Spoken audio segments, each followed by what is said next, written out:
Alright, today we're up in the Cache Valley. We're going to go ahead and do a closed blow on the sill of this home with two-part foam. Zach Mitchell's helping us out here, and I feel like he's got a pretty good technique. Basically, they're taking a 1-inch drill bit and drilling holes up in through the basement ceiling, the finished basement ceiling. You'll notice how close they're getting to the exterior wall. That's key. And then he's using a little fishing wire there, flexible wire, to kind of gauge where the next joist is. Allows him to drill a hole in between each joist.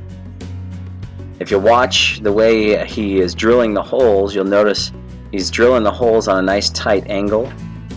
And this allows, as you'll see in a moment, this allows you to get your two-part spray foam gun up in there on a bit of an angle and get better coverage up against the sill.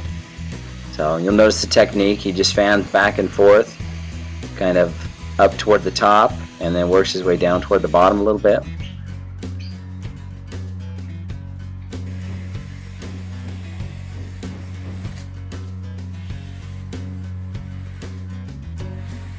Takes a little bit to hone your technique, but by either shining a flashlight and looking up in that hole, or what these guys do is, after the foam is set a little bit, they'll get out the sea snake and they'll verify, as you'll see in a minute, the coverage is good on each bay.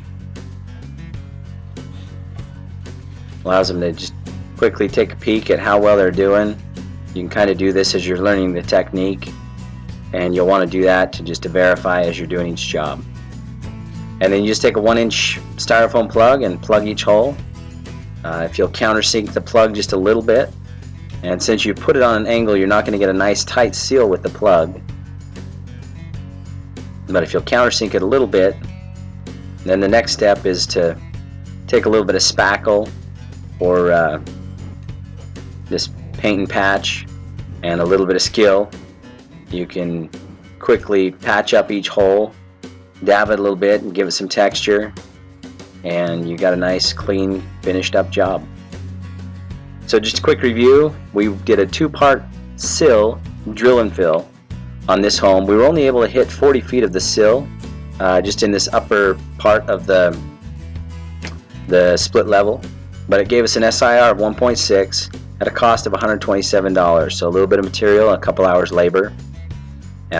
It gave us, we did some testing before and after, we got an infiltration reduction of 70 CFM, so you're doing some air sealing and insulating at the same time. We didn't expect much because it's masonry, but we got a little better than we expected. Total savings to the client over the life of the measure is $260. Not bad. Encourage you to try this out at each of your agencies.